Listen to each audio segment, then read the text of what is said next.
Assalamualaikum warahmatullahi wabarakatuh. Saya Belia Nurmeritiana dari kelas manajemen 24B dengan NPM 244111028. So here I will talk about macroeconomic data. First, what is macroeconomic data? Macroeconomic data are statistical indicators that describe the condition and performance of a country economy as a whole. This data provides a big picture view of how the economy is moving, not just at the individual or company level, but is the aggregate level. Understanding this data is crucial for policymakers, market participants, analysts, and the general public to evaluate the health of the economy and make informed decisions. This data help us see long-term trends, identify potential problems, and formulate strategies for growth and stability. Next, why is macroeconomic data important? 1. Decision making. This data serve as the basis for governments to formulate fiscal policies or spending and taxation, and monetary policies or interest rates and money supply. 2. Business planning. Companies use macroeconomic data to project sales, plan investment, and manage sales. 3. Investment. Investor analyze this data to understand market trends, assesses potential returns, and manage their portfolios. 4. Public understanding. This data allow the public to understand the conditions that affect daily life, such as employment and the price of goods. Next, key categories of macroeconomic data.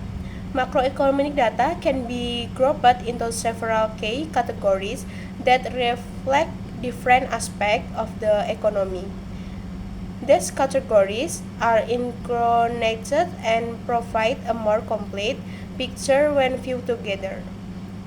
Understanding these categories help us analyze data systematically and identify relationships between economic variables. Next, gross domestic product or GDP. The definition: GDP is the total market value of all final goods and service produced within a country borders in a specific period, or usually a year or quarter. 2. Measurement. GDP can be measured through the average, the expenditure average or consumption, investment, government spending, and next export. The income average or wages provide rent, interest, and the production average or value added in each economic sector. 3. Indicator. GDP is primary indicator of economic growth. Real GDP, or adjust for inflation, is more relevant for measuring the actual volume growth of production. Next, inflation. Inflation is the general increase in the price of goods and services in an economy over a period of time. This means that the purchasing power of many decreases over time. Controlled inflation is considered normal in growing economy, but high uncontrolled inflation can damage economic stability. Common measures of inflation are the economy stability. Common measure inflation are the Consumer Price Index or CPI and the Producer Price Index or PPI. The CPI measures the change in price of a basket of goods and services typically consumed by households, while the PPI measures the change in price and the produce level. Next, balance of payments. The balance of payment is systematic record of economy transaction between residents of one country and residents on other countries over a period of time. The balance of payment consists of the current account of trade in goods and services, investment income transfers, and the capital and financial account, direct investment, portfolio investment, foreign exchange reserves. A current account deficit indicates that a country imports more than exports and or has negative net investment, income and transfers, while a surplus indicates the opposite. Next, Consumer Price Index or CPI. The CPI is measures of the average change over time in the price of a market of consumers, goods and services purchases by urban households. This basket of goods and services includes various categories such as food, housing, transportation, apparel, and healthcare. The CPI is used primary indicator inflation and is often the basis of adjustment to wage, pension, and other contract. Calculating its CPI involves the collecting price data from various stores and services, the concluding a weighted average based on household spending patterns. Next, Producer Price Index or PPI. One definition: the PPI measures the average change over time in the selling prices received by domestic producer for the output. The PPI includes price at various stages of production, from raw material to finished goods. Two, difference from CPI.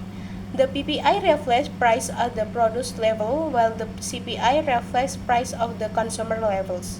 Change in the PPI are often an early indicator of changes in the CPI.